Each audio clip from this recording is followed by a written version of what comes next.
నమస్కారం. ఏంలే, ఈ కృష్ణపట్నం పోర్టు ఈరోజు లాస్ట్ వెజల్, ఈరోజు నుంచి కంటైనర్ పోర్టు మూత అంటే కృష్ణపట్నం పోర్టు మూతేసినట్టే. వాళ్ళు ఏం చెప్తారంటే, మనం మాట్లాడటం మొదలుపెట్టిన తర్వాత ఈ ఏపీ మారిటైమ్ బోర్డు ఏదైతే ఓనర్షిప్లో ఉందో వాళ్ళ దగ్గర నుంచి ఏమొస్తుంది, బల్క్ కార్గో పెరిగిందంట, అంతేగాని కంటైనర్ పోర్టు కొనసాగద్దని చెప్పలే. అదాని పోర్టు ఆ సీఈఓల దగ్గర నుంచి వచ్చిన స్టేట్మెంట్ కూడా అదే ఉంది. మేము అడిగేది ఏంటంటే, బూడిద బొగ్గు మొత్తం దుమ్ము ధూళి మాకిచ్చి కంటైనర్ పోర్టుని షిఫ్ట్ చేసేదానికి మీరెవరు? మీకోసం అక్కడ 2700 ఎకరాలు సాక్రిఫైస్ చేశారు, గ్రామాలు ఖాళీ చేశారు. ఇప్పుడు మీ బల్క్ కార్గో వల్ల కాలుష్యం భరిస్తున్నారు.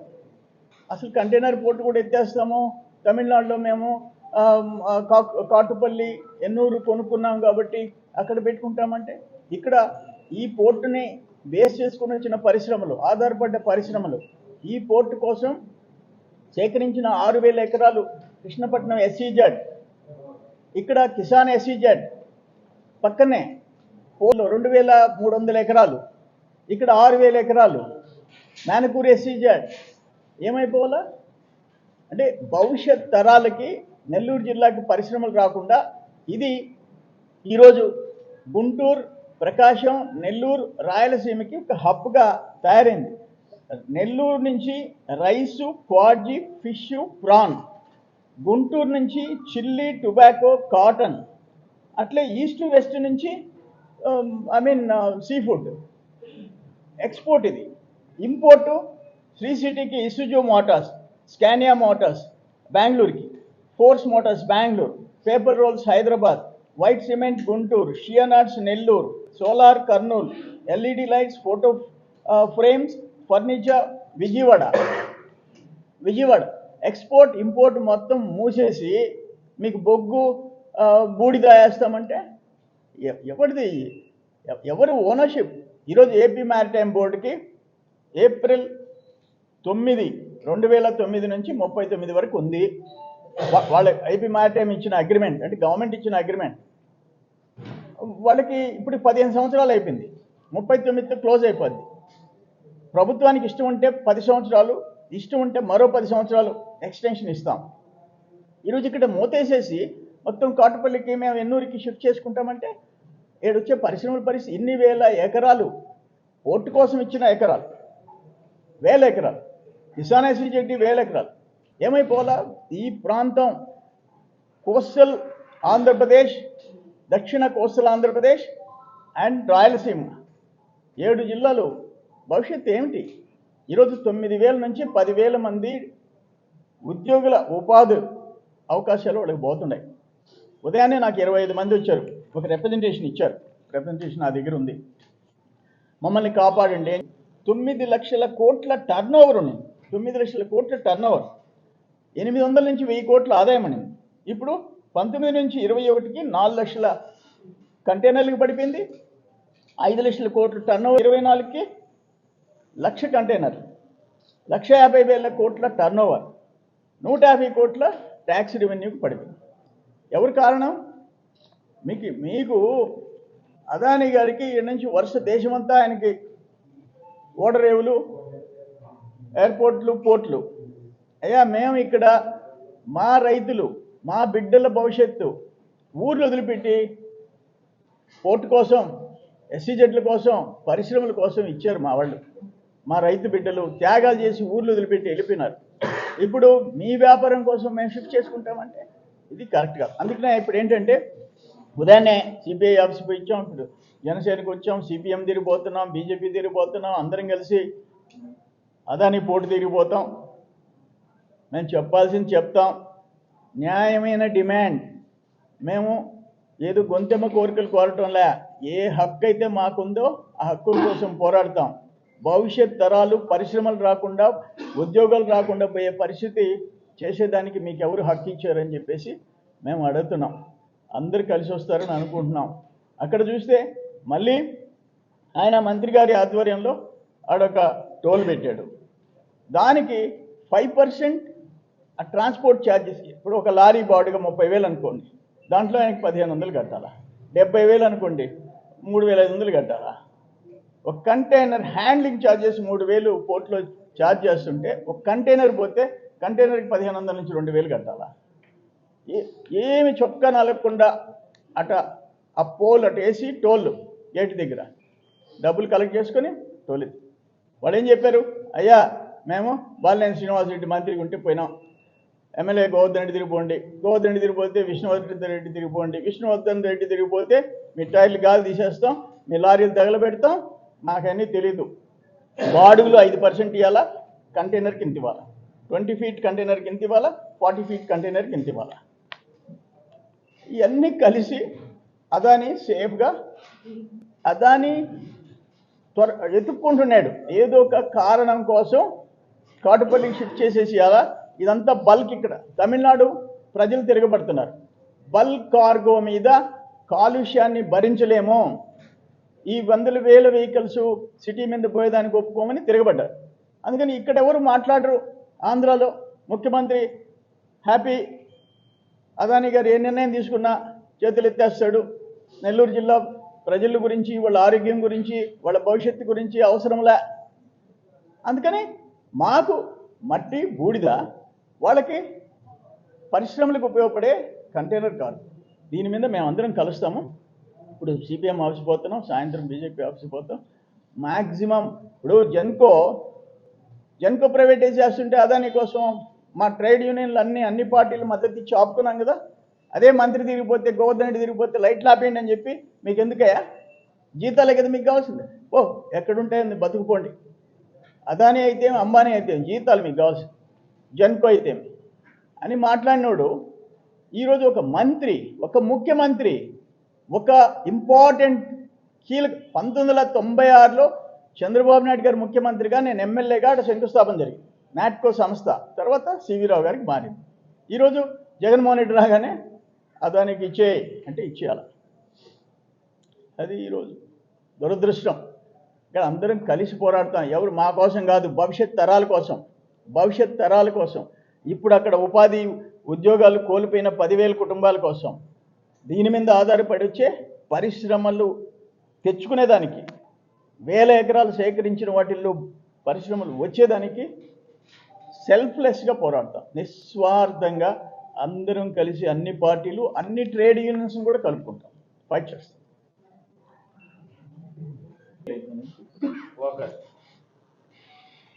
జనసేన పార్టీ కానివ్వండి, టీడీపీ పార్టీ కానివ్వండి, ప్రజా సమస్యల మీద నిరంతరం పోరాడుతూనే ఉంటుంది. అది ఎటువంటి సమస్య అయినా కానివ్వండి. చెప్పినట్టు కృష్ణపట్నం పోర్టు సమస్య మీద తప్పకుండా మేము కూడా క్షుణ్ణంగా పరిశీలించి తప్పకుండా దాని మీద పోరాడుతుంటాము.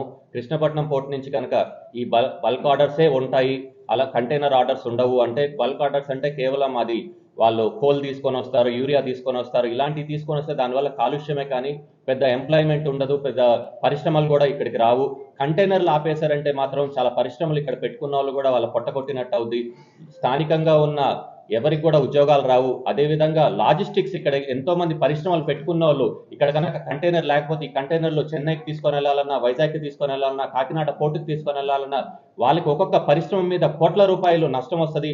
ఆ కోట్ల రూపాయల నష్టం కూడా ఈ రైతుల మీద లేకపోతే మన కన్జ్యూమర్స్ మీద పడుతుంది. కాబట్టి దీని మీద మేము తప్పకుండా పోరాడతాము. ఎందుకంటే ఇన్ని 1,000 ఎకరాలు నెల్లూరు జిల్లా నుంచి ఎస్సీజెడ్ కింద తీసుకొని వీళ్ళు పోర్టు కడతాము, అదేవిధంగా కడతామని చెప్పి కూడా లోకల్ స్థానికులు కూడా ఎన్నో ఉద్యోగాలు ఇస్తానని చెప్పి కూడా వాళ్ళకి కేవలం చిన్న ఉద్యోగాలు ఇచ్చినారు, కానీ పెద్ద ఉద్యోగాలు కూడా ఎక్కడ ఇవ్వలేదు.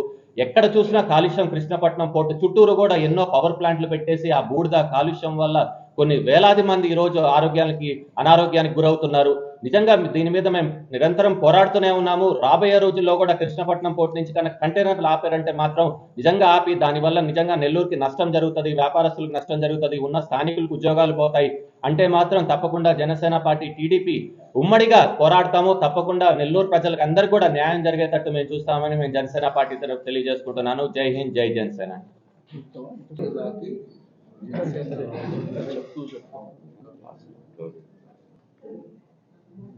ఈరోజు ఏదైతే అదానీ పోర్ట్ తీసుకుంటున్న నిర్ణయం ప్రజలందరూ ఒకసారి ఆలోచించాలి. ఇదేదో ఎవరో సమస్య కాదు, ఇది ఏదో పోర్టుకి మాకేం సంబంధం అనుకోవచ్చు మీరు. ఇది ఒకటి వేల మంది ఉద్యోగస్తులకి రక్షణ లేనటువంటి పరిస్థితి, ఉద్యోగాలు పోతున్నాయి. ఎందుకంటే ఈ బ్రేక్ బల్క్ అంటే ఒక పెద్ద ఓడ వస్తుంది, దాంట్లో 40,000 టన్నులు, 1,00,000 టన్నులు, 80,000 టన్నులు వేసుకొని వెళ్ళిపోతుంది. దానికి ఇంకా వేరే మనుషులు అవసరం లేదు, అవన్నీ యంత్రాలు చేసే పని. కంటైనర్ టెర్మినల్, ఈ కృష్ణాపట్నం పోర్ట్ ఏదైతే ఉందో ఏషియాలో one of the largest port. ఇది ఏషియాలో దాదాపు చాలా 14-20 బర్త్లు ఉన్నాయి, ఇంకా ఎక్స్పాండబుల్ ఉన్నాయి. దీన్ని కంటైనర్ టెర్మినల్స్ మరియు బ్రేక్ బల్క్ కానీ రెండిటికి ఉపయోగించగలిగే సామర్థ్యత ఉండే పోర్ట్ ఇది. దీనికోసం వేల ఎకరాలు రైతులు తమ భూములను ఇచ్చారు. మనకు తెలుసు, రైతు దగ్గర నుంచి సెంటు భూమి తీసుకోవాలంటే ప్రాణాలు ఇస్తాడు కానీ భూమి ఇవ్వడు రైతు. కానీ ఈ రాష్ట్రానికి, రాష్ట్ర బిడ్డలకు ప్రయోజనం కలుగుతుందని వేల ఎకరాలు వీళ్ళు లాంటి రాజకీయ నాయకులు అందరూ ఆ రోజు కూర్చొని వాళ్ళని ఒప్పించి భూముల్ని ఇప్పించడం జరిగింది. ఈరోజు ఈ పరిశ్రమలన్నీ కానీ బ్రేక్ బల్కే వాడుకోరు. ఉదాహరణకి ఎక్స్పోర్ట్ ఓరియంటెడ్ యూనిట్స్ ఏదున్నా కంటైనర్లో పోతాయి, ఉత్పత్తి ఇక్కడ చేస్తారు. కృష్ణాపట్నం దగ్గరలో ఉందని చెప్పి ఈ చుట్టుపక్కల ఉండే ఇండస్ట్రీస్ అన్నీ, ఉదాహరణకి నాది కానీ ఒక రొయ్యల ఇండస్ట్రీ, నాకు ఇప్పుడు కృష్ణాపట్నం పోర్టుకు పోవాలంటే 20 నిమిషాలు, ఒక 20,000 రూపాయలతో అయిపోద్ది. లారీలో పోయి వస్తాయి కంటైనర్ వదలడానికి. ఇప్పుడు చెన్నైకి పోయి వస్తే 60,000, 75,000 అవుతుంది. అంటే ఉదాహరణ చెప్తున్నా. ఇప్పుడు నాలాంటి ఒక కంపెనీకి సంవత్సరానికి 3-4 కోట్లు నష్టం అవుతుంది. ఇలాగా మన నెల్లూరులో ఉండే ఇండస్ట్రీస్ మాత్రమే తీసుకుంటే ఒక 100 కోట్లు నష్టం నెల్లూరులో. ఈరోజు ఈ ఇండస్ట్రీ ఎక్కడ పోతే ఏమయ్యా అనేది కాదు, మనం అనేక కిసాన్ SEZs తెచ్చాం, వేల ఎకరాలు రైతుల దగ్గర నుంచి తీసుకొని ఏమని చెప్పాము, కృష్ణాపట్నం పోర్ట్ దగ్గర ఉంది, ఇక్కడ మీరు అందరు ఇండస్ట్రీస్ పెట్టండి, మీకు దగ్గర ఉంటుంది. ఎందుకు మనం ఎందుకు మన బిడ్డలకు ఉద్యోగాల కోసం ఇండస్ట్రీ ఇక్కడ ఎందుకు పెడుతున్నాం? మన బిడ్డలకు ఉద్యోగం. ఈరోజు మీ బిడ్డలు ఇంజనీర్లు చేస్తున్నారు, MBAలు చేస్తున్నారు, డిగ్రీలు చేసి బయటకు వస్తున్నారు. ఉద్యోగం ఎవరిస్తారు? వాలంటీర్ ఉద్యోగాలు కాదు కదా. ఉద్యోగాలంటే మన బిడ్డలకు ఉండే సామర్థ్యానికి కలిగిన ఉద్యోగం ఇవ్వాలి. దానికి పెట్టుబడులు పెట్టి ఇండస్ట్రీ రావాలంటే ఇన్ఫ్రాస్ట్రక్చర్ ఉండాలి. అటువంటి కృష్ణాపట్నం పోర్టు ప్రభుత్వం కావచ్చు, రైతులు కావచ్చు, అనేక త్యాగాలతో వచ్చిన పోర్ట్ ఇది. దీంట్లో నుంచి ఈ యొక్క కంటైనర్ టెర్మినల్ అక్కడికి తీసుకెళ్ళిపోతే ఇప్పుడు పోయే 10,000 ఉద్యోగాలు కాదు సమస్య, రాబోయే 1,00,000 ఉద్యోగాలు పోతాయి, ఇండస్ట్రీస్ రావు. కాబట్టి ఈరోజు మేము ఈ పోరాటం ఏదో రాజకీయ పోరాటం కాదు, ఎన్నో త్యాగాల వల్ల వచ్చిన పోర్ట్ ఇది. దీన్ని కాపాడుకోవాల్సిన బాధ్యత అన్ని రాజకీయ పార్టీలది ఉంది. అందులో భాగంగా ఈరోజు ఈ యొక్క దీన్ని మొత్తం కానీ సోమిరెడ్డి గారు ముందరి నుంచి కానీ ఫాలోఅప్ చేస్తూ వచ్చారు దీని ఇష్యూ. మేము ముందుగా ఇదేదో రాజకీయం లేండి అనుకున్నాం, కానీ దీని లోపల పోతే భావి తరాలకి నష్టం ఉంది. ఇండస్ట్రీలు రావాలంటే ఈజీ కాదు. ప్రపంచం మొత్తం ఈరోజు ఆర్థిక సంక్షోభంలో ఉంది, ఉండే కాపాడుకోవడానికే కష్టంగా ఉంది. ఇప్పుడు ఉండే అన్నిని తరివేస్తే మన భావి తరాలకు నష్టం జరుగుతుంది. ఇది రాజకీయ అంశం కాదు, ఇది బిడ్డల భవిష్యత్తుకి సంబంధించింది. కాబట్టి ఈరోజు CPI వాళ్ళతో కలిసాము, ఇప్పుడు జనసేన వాళ్ళతో కలుస్తున్నాము, CPMని కలుస్తున్నాము, సాయంత్రం BJP వాళ్ళని కానీ కలిసి అన్ని పార్టీలు. అందుకోసమే చెప్తున్నా, ఇదేదో రాజకీయంకి అతీతంగా చేస్తుండే పోరాటం ఇది. కాబట్టి ప్రజలు కానీ దీన్ని దృష్టి పెట్టాలి. రేపు అవసరమైతే దీన్ని ఒక పెద్ద ఉద్యమం చేయాల్సిన అవసరం ఉంది. కాబట్టి అందరు కానీ ఈ ఉద్యమానికి అన్ని పార్టీలు, ప్రత్యేకంగా ఇప్పుడు జనసేన వాళ్ళు సంపూర్ణంగా మద్దతు ఇస్తామని కానీ చెప్పడం జరిగింది. చాలా సంతోషం, వాళ్ళకి ధన్యవాదాలు తెలియజేస్తున్నాం. మరి ఇంకోటి 28వ తారీఖు చంద్రబాబు నాయుడు గారు నెల్లూరు పర్యటన ఉంది, భారీ బహిరంగ సభ ఉంది. రా కదిలిరా అనే ఈ కార్యక్రమం రాష్ట్రం మొత్తం చేస్తున్నాం. ఒక అద్భుతమైన స్పందన ప్రజల్లో, ఒక హోప్ కనిపిస్తూ ఉంది ప్రజల్లో.